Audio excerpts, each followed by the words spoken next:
Ya, salam warga Taniling TV. Saat ini saya berada di Kabupaten Pasuruan, tepatnya di Omiku Food.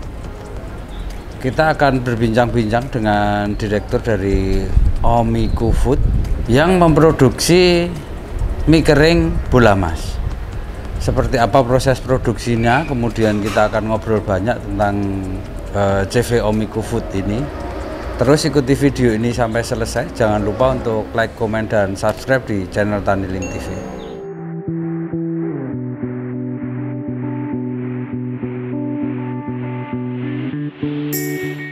Salam warga Taniling TV. Saat ini saya berada di Omiku Food ya Pak ya? Ya. Omiku Food, produsen dari mie bola mas. Nah, kita akan berbincang-bincang dengan ownernya. Seperti apa sejarahnya untuk perusahaan ini yang memproduksi mie dengan kualitas yang luar biasa ini. Terus ikuti video ini sampai selesai. Jangan lupa untuk like, komen, dan subscribe di channel Taniling TV. Sebelum kita kesini, kita sudah tes semua. Jadi Bapak juga sudah untuk vaksinnya. Kita juga sudah vaksin semua, dan untuk masuknya kita juga sudah cuci tangan dan sebagainya. Cek suhu di depan juga sudah lengkap Pak. Iya begitu. Ya, langsung saja Pak. Ini kita ngobrol-ngobrol. Terima kasih atas waktunya ini Pak. Terima kasih ya. Untuk yang pertama bisa memperkenalkan diri dulu Pak kepada warga Taniling. Oke. Perkenalkan, nama saya Cipto Suwarno Kurniawan. Saya adalah Direktur Utama CV Omiku Food yang memproduksi mie kering bola mas. Kami sudah memproduksi mie sejak tahun 1976 dan kami bangga dan berterima kasih kepada semua masyarakat bahwa sampai sekarang kami masih bisa survive dan memproduksi mie dengan lebih baik dan lebih banyak lagi. Tahun 76 loh 76 Pak. Ya. Wah, itu cerita awalnya tuh dari mana? Di sini atau bagaimana? Bukan, jadi awalnya yang mendirikan perusahaan ini memang ayah saya. Di tahun 1976 saya belum lahir. Beliau waktu itu bahkan belum menikah. Awalnya punya toko di pasar. Beliau itu tidak kepingin kalau besok-besok sudah punya istri dan anak itu tidak ada waktu untuk keluarga. Beliau membuat suatu perusahaan home industry, bikin mie waktu itu. Diawali dengan tidak sampai 20 kilo per hari untuk produksinya.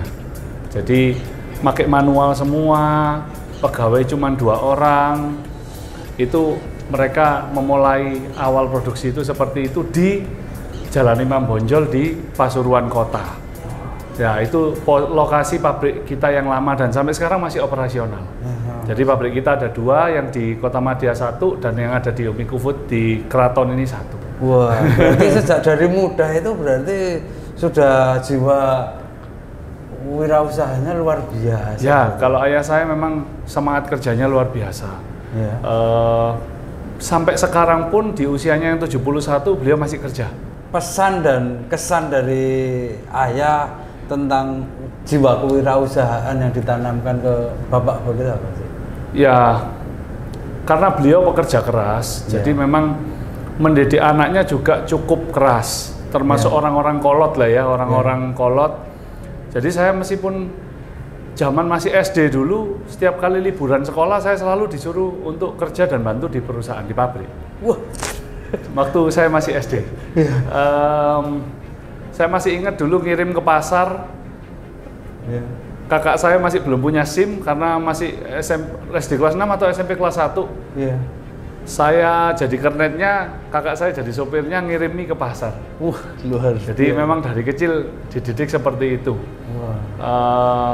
Ya, dan saya dulunya ya jengkel ya, karena anak kecil kalau liburan itu kan waktunya bermain. Betul. Tapi kita disuruh kerja gitu. Dulunya saya jengkel, tapi setelah saya jadi orang tua, saya mengucap syukur bahwa saya punya orang tua yang seperti itu. Karena itu pelajaran yang sangat baik, mendidik kita dari kecil aware bahwa orang tuh kalau menginginkan sesuatu ya memang harus kerja dulu. Meskipun kita anaknya orang mampu atau kurang mampu, kalau menginginkan sesuatu ya harus kerja dulu baru didapatkan gitu. Jangan mengharapkan bantuan atau pemberian orang lain. Lah, pabrik sendiri nggak langsung besar Mas. Jadi pabrik itu juga struggling awal-awalnya. Sampai kita membeli mesin otomatis pertama itu tahun 95. Tahun Tahun 95. Iya. Jadi dari 76 ke 95 itu masih banyak manualnya. Wah, iya, hampir 20 tahun. Hampir 20 tahun. 20 tahun baru ayah membeli mesin otomatis yang pertama. Saya sendiri kuliah di Australia. Iya.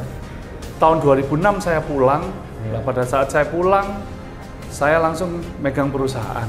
Karena ayah saya sakit, mama saya sakit waktu itu. Jadi saya diharapkan untuk langsung megang perusahaan. Dan beliau enggak pesan banyak sih waktu menyerahkan perusahaan ke saya. Yang beliau pesan cuma satu. Beliau bilang, kalau kamu memproduksi makanan, pastikan kamu berani memberikan makanan itu ke anakmu setiap hari. Itu luar biasa. Ya, pesannya cuma satu itu aja, nggak ada pesan yang lain. Yang artinya adalah pastikan makanan itu bertanggung jawab secara kualitas dan kesehatannya gitu. Jangan memproduksi makanan yang membahayakan kesehatannya yang mengkonsumsi gitu. Lah makanya diibaratkan sama dia berani memberikan makanan itu ke anaknya sendiri tiap hari. Ya dengan membesarnya perusahaan ini, kita selalu bertumbuh dan berkembang ingin menjadi lebih baik dan lebih baik, terutama membuat suatu produk yang lebih baik secara kualitas maupun secara kuantitas juga. Sekarang kita memproduksi 40 ton mie kering setiap harinya. Setiap hari? Ya, setiap hari 40 ton. PR kita yang selanjutnya adalah bagaimana produk yang kita produksi ini bisa dijamin keamanannya bagi para pembeli. Jadi selain kita memiliki sertifikasi semacam kayak BPOM, halal, kita juga akan memiliki sertifikasi HACCP yang akan keluar bulan depan ini ya. Bulan depan ini sudah keluar, kita sudah dinyatakan lulus, tinggal penyerahan sertifikatnya aja. Ya itu salah satu effort yang kita lakukan supaya bagaimana produk kita itu bertanggung jawab atas kesehatannya orang-orang yang mengkonsumsi, dan apabila terjadi masalah pun kita memiliki fungsi telusur yang jelas dari mana asal masalahnya dan apa yang harus kita lakukan untuk menyelesaikan masalah tersebut sehingga semua produk makanan yang kita produksi itu aman bagi pembeli. Tadi kan sudah disampaikan tentang pemasaran. Tentang pemasaran sudah disampaikan. Nah, ketika ngomong pemasaran jangkauannya sampai seberapa sih? Kalau sekarang untuk gudang kita sendiri ada mulai dari Bali sampai ke Lampung. Ada gudang di sana? Ya, dari Bali sampai ke Lampung. Jadi itu depo-depo kita itu ada lebih dari 10 depo-depo kita sendiri. Selain itu kita juga punya partner-partner, distributor-distributor lokal maupun yang skala nasional yang ada di beberapa wilayah. Yang kemarin saya lihat di channel Mie Bola Mas, jadi Mie Bola Mas juga ada channelnya buat warga Taniling. Yang informasinya di video ini nanti kurang bisa kulik di channelnya Mie Bola Mas. MI Bola Mas. Itu. Kalau di channel kemarin itu kan kita lihat yang ekspor, Pak. Nah, itu cerita ekspor itu seperti apa? Itu menarik sekali itu kemarin itu. Ekspor itu sebetulnya diawali dari tahun 2019 atau 18 saya lupa. Di ruangan meeting ini, waktu itu saya meeting sama teman-teman pemasaran. Ya, terbesit aja di pikiran saya bilang ke teman-teman, kita harus ekspor, saya bilang. Kita harus bisa ekspor. Ya, orang-orang saya jawab, gimana caranya Pak? Katanya. Saya juga nggak tahu. Saya juga nggak tahu, saya bilang. Tapi saya yakin satu hal, saya bilang, kalau misalkan kita itu punya keinginan yang baik dan kita berusaha dengan baik, saya yakin hasilnya pasti baik. Nah, kok ya baru ngomong seperti itu dapat 1-2 bulan kita dihubungi oleh Disperindak Provinsi Jawa Timur.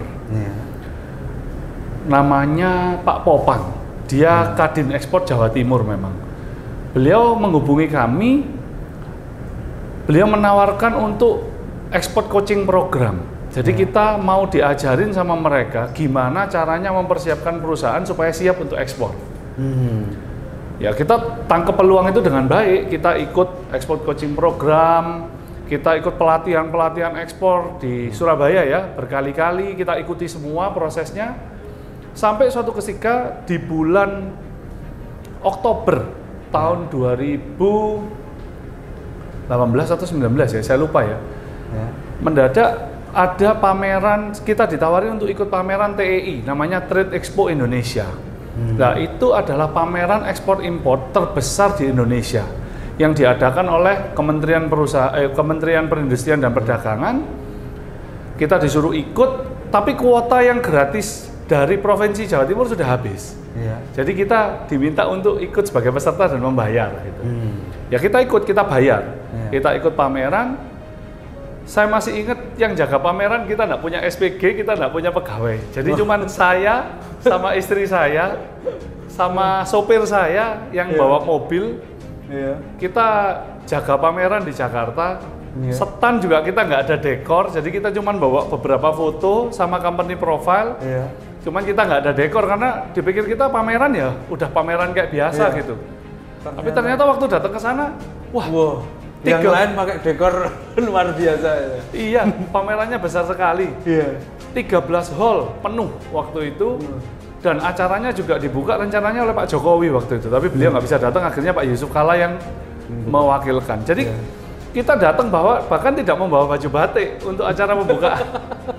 Ya memang karena ketidakmengertian itu ya.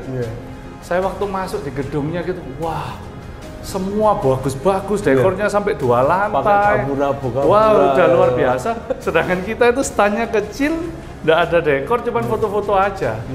Ya, saya sempat ngomong ke orang saya sama istri saya, wah, lah kok kita kayak gini ya? Kursi aja kita nggak siap. Jadi kita malamnya itu, sorenya itu kita pulang, kita mampir ke toko furniture dulu, kita beli kursi, kita beli meja, besoknya baru kita pasang. Wah, pengalaman luar biasa. Pengalaman yang baik, yang luar biasa.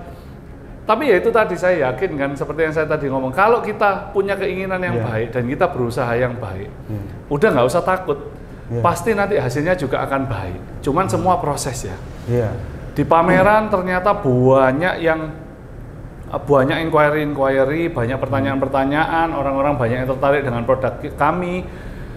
Cuman ya nggak ada yang deal, yang tanya-tanya serius banyak, tapi yang sampai deal memang nggak ada. Kita setelah pameran juga hubungan, tapi ya nggak ada yang sampai serius sampai bagaimana. Lah kok mendadak ada satu buyer dari Malaysia, dia menghubungi media kami, menyatakan kalau beliau ingin menjalankan produk kami di Malaysia. Wah, kaget juga kita ya. Tapi jujur waktu itu kita sudah berkecil hati lah, karena sudah beberapa kali, tapi nggak ada hasil gitu. Kami kira ya sama aja dengan yang lain, cuman tanya-tanya. Tapi ternyata beliau cukup serius. Lalu beliau open PO. Dan kita mintai pembayaran tunai di depan. Beliau bayar di depan. Nah kalau sudah bayar kan berarti ini beneran kan gitu kan? Ya sudah, akhirnya kita jalankan dan akhirnya kita berhasil ekspor. Tapi jarak dari kita pameran sampai ke ekspor itu 1 tahun lebih, Mas. Jadi nggak langsung kita habis pameran dapat bayar langsung ekspor, nggak semudah itu juga. 1 tahun lebih. Tapi yang dari Malaysia itu tahunya ya dari pameran itu? Atau memang? Dia ngomong saya tahu produkmu ini dari pameran. Tapi waktu itu dia malah nggak ngobrol sama kita, dia cuma ngambil brosur aja sama sampel. 1 tahun lebih baru ngubungi kita. Gitu. Ya itulah, saya rasa banyak dari orang-orang para pengusaha-pengusaha yang baru itu seringkali terjebak di hal-hal yang semacam ini. Banyak orang memulai usaha seakan-akan kelihatan kayak nggak ada hasilnya, nggak ada tarikan, dan akhirnya menyerah di tengah jalan. Padahal mungkin kalau dia lanjutkan sebentar lagi aja ada kemungkinan bisa jalan gitu. Cuman orang kalau udah terlanjur menyerah ya peluangnya akan nol kan gitu kan. Tapi kalau orang berusaha terus kan peluang itu akan ada terus meskipun itu kecil. Saya pribadi terus terang kok kurang percaya ya ada yang namanya fairy tale atau dongeng yang dimana orang itu mendadak jadi kaya gitu. Saya rasa ada lah, teman 1 dari 1000 mungkin ya. Mungkin 1 juta mungkin. Ya, jadi yang lainnya itu saya rasa dari kerja keras, konsistensi, dan keberanian. Keberanian. Tanpa itu saya rasa memang untuk jadi pengusaha memang cukup berat. Nah, langkah berani Pak, kalau yang diambil waktu dengan dari ayah dulu, mesinnya yang modern itu yang seperti ini atau yang di sana? Seperti ini juga, seperti ini juga, cuman lebih kecil ya, kapasitasnya lebih kecil. Karena zaman dulu mesin itu tidak sebesar ini, lebih kecil, kapasitas produksinya lebih kecil. Terus dengan berjalannya waktu, mungkin pabrik mesin juga improve, upgrade, akhirnya membesar gitu. Kalau yang sekarang kita pakai udah yang besar. Nah, di sini itu sejak tahun berapa Pak? 2015. 2015. Ya, 2015. Jadi sudah dengan mesin-mesin sebesar ini juga. Ya. Jadi tahun 2011 saya udah bilang ke Papa bahwa pabrik yang lama itu sudah over capacity. Kita sampai lembur-lembur dan segala macam. Saya bilang kita perlu factory site lagi untuk membantu kapasitas produksi. Nah, akhirnya tahun 2013 saya di ACC untuk bikin pabrik yang baru ya. Omiku Food ini tadi.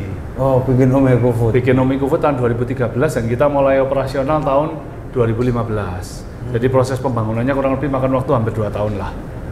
Gitu. Kalau tadi sudah disampaikan bahwa apa ya, kapasitas produksi 40. Kalau karyawan Pak, ini karyawannya jumlahnya berapa ya? Kalau karyawan untuk produksi nggak banyak Mas. Kalau karyawan untuk produksi, saya kayak misalkan Omiku Food ini ya. Anak kantor sampai karyawan produksi sampai semua ya, mungkin 60 orang ya, 60 sampai 70 orang. Ya. Itu kan serapan tenaga kerja itu. Oh iya, cuman kalau di total semua karyawan kami ya cukup banyak, ratusan, hampir 400 mungkin ya. Iya, sama yang di Parimas sama teman-teman yang di pemasaran sekarang yang banyak kan. Oh iya. Ya. Karena itu apa pasukan elitnya ya. Yang di garis depan kan. Ujung tombak. Jadi setelah kita Omiku Food akhirnya beroperasional ya, kan kita harus ngabisin barang yang diproduksi gitu ya. Akhirnya kita memperbesar di departemen salesnya memang. Gitu. Mengenai proses produksinya Pak, buat gambaran bagi warga Taniling tentang proses produksi mie kering ini seperti apa sih, bisa dibagikan kepada kami? Oke. Yang nomor 1, bahan baku utama dari mie itu adalah tepung terigu. Tepung terigu itu adalah bahan baku utama dari, boleh dibilang 98 sampai 99% mie itu ya dari tepung terigu. Nah, jadi proses yang pertama adalah proses penggudangan dari tepung yang datang dari supplier. Lalu proses yang kedua adalah proses mixing. Nah, proses mixing ini di mana tepung terigu kita campur dengan air, garam, dan bahan-bahan tambahan lainnya untuk diaduk menjadi suatu adonan mie, adonan tepung yang baik, yang sempurna. Setelah itu akan turun ke proses aging. Jadi tepung itu kalau misalkan untuk membayangkan itu seperti orang buat kue. Orang buat kue itu kan ada, atau roti ya, kan ada proses di mana adonan itu setelah di mixing, terus kan ditaruh dulu, didiamkan dulu. Lah itu seperti itu. Jadi supaya dia ada waktu untuk tepungnya itu berproses gitu ya. Nah setelah itu masuk ke penggilingan ya, mesin roll. Jadi adonan yang tadi nggak berbentuk itu tadi dibentuk menjadi lembaran-lembaran.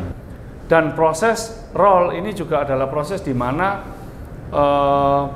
bahan baku itu tadi dipres atau dipadatkan sehingga bisa membentuk suatu bentuk, yaitu sheeting itu tadi. Ya, seperti roll mie itu tadi. Dari mesin roll ini akan ke mesin sliter atau kalau orang-orang bilangnya itu sisir. Oh iya. Dibentuk potong-potong jadi kayak mie kan? Yang dari awalnya lembaran. Ya. Masuk ke sliter. Lah disitulah mulai kelihatan bentuknya mie-nya. Nah dari mesin sliter lalu masuk ke steam ya, mesin steamer ya. Jadi masuk ke oven basah. Mie-nya kita masak menggunakan uap panas selama berapa menit sampai mie-nya itu matang sempurna. Matang sempurna itu artinya matang sampai ke dalamnya. Karena mie kalau mentah, kalau kita pegang gini, kita putus, kita pencet, dalamnya itu masih putih, berarti masih mentah. Setelah matang, ke mesin pemotong. Oh iya. Cutting mesin, jadi dipotongi sesuai dengan gramatur dan bentuk mie-nya yang kita inginkan. Iya. Jadi kan ada mesin yang jalannya geser ke sini geser tadi, seperti pembagi itu tadi. Iya. Jadi mie-nya dipotong dan dimasukkan ke dalam citaan. Iya. Setelah mie masuk ke dalam citaan, maka mie akan masuk ke dalam oven kering. Waduh, oven pengering yang paling besar itu. Yang gede-gede. Yang besar-besar itu, nah itu pengeringnya. Disitulah proses yang paling lama. Jadi mie dikeringkan menggunakan uap kering dengan suhu yang tinggi di atas 100 derajat selama kurang lebih 40 menit ya, cukup lama kok. Kurang lebih 40 menit sehingga kita pastikan mie tersebut kering dengan baik. Kadar airnya benar-benar berkurang. Ya, kadar airnya yang kita harapkan di angka 8%. Oh, sampai 8%. 8%. Jadi kita pastikan kadar air di 8%. Lah, kenapa kok di 8%? Supaya mie ini bisa tahan lama. Gitu, supaya mie ini bisa tahan lama dan semua ya penyakit bakteri lah dan segala macam bisa mati pada saat proses oven itu tadi, karena kan proses ovennya high temperatur ya. Itu yang kita harapkan. Jadi proses ini memang proses yang sangat penting untuk produksi mie kering. Ya. Baru setelah itu setelah keluar dari oven kering didinginkan di cooler. Jadi banyak kipas angin itu itu untuk mendinginkan. Setelah mie-nya dingin baru masuk ke packaging. Itu proses mie kurang lebih semacam itulah. Oh iya. Tadi sempat disampaikan bahwa kalau untuk yang mie bola mas ini kan karena tadi aman untuk diberikan kepada anak. Ya. Nah itu katanya di sini tidak pakai pengawet, Pak. Betul. Itu kerumitannya seperti apa sih? Saya membayangkan memproduksi makanan tanpa pengawet itu kan ya? Ya, tantangan sih itu Mas. Kalau saya nggak melihat itu suatu kerumitan tapi suatu tantangan. Oh iya, siap. Dan sampai sekarang di teman-teman produksi sampai sekarang sama saya masih mengusahakan hal ini supaya lebih optimal dan lebih optimal lagi. Saya ceritakan beberapa masalah dan kenapa kok kita nggak pakai pengawet. Yang nomor satu karena memang kan pengawet itu nggak baik lah untuk kesehatan dalam bentuk apapun. Memang ada dosis-dosis tertentu yang masih diperbolehkan. Betul. Cuman ini salah satu bentuk komitmen dari perusahaan kami. Seperti pesan ayah saya kan, founding fathernya kan, dia bilang kan harus berani ngasih makanan itu ke anaknya setiap hari gitu. Lah, kalau kita tahu yang kita produksi itu mengandung bahan-bahan yang kurang baik ya, otomatis kan kita nggak berani. Oleh karena itu kita komitmen memang mie kita tidak mau pakai pengawet sama sekali. Wah, itu luar biasa. Efeknya apa? Ya shelf life kita jadi nggak bisa panjang, Mas. Shelf life kita optimalnya saya rasa 4 bulan cuman 4 bulan. Selanjutnya, ini kan proses untuk produksi mie kan tentu berkaitan dengan pangan.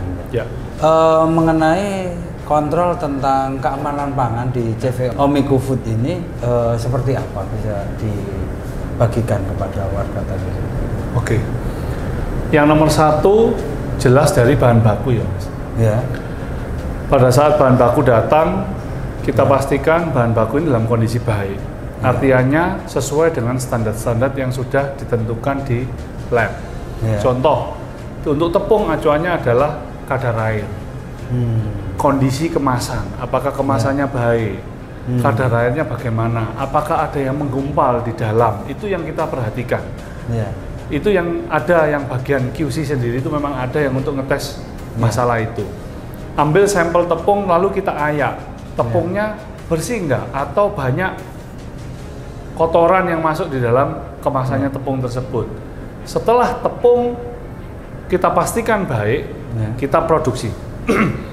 Pada saat kita produksi, kita pastikan proses produksi ini tidak mengalami kontaminasi. Yang nomor satu adalah pada saat posisi oven basah atau steam, mesin steam. Dipastikan suhunya cukup, periode jangka waktunya cukup, sehingga mie tersebut matang dengan sempurna. Seperti yang saya tadi ceritakan, kalau dipencet itu tidak ada putihnya, tapi sudah matang sempurna. Dari sampai ke dalam. Ya, itu yang kita pastikan. Lah, setelah dari proses steaming, kita pastikan timbangannya tepat. Jadi kita timbang. Ini harus tepat supaya berat produk akhirnya nanti tidak lebih atau tidak kurang. Nah, yang kedua adalah proses oven kering. Nah, di sini adalah critical point yang paling berbahaya bagi produsen mie kering. Dipastikan mie harus kering sempurna, dapat angka 8% kadar air.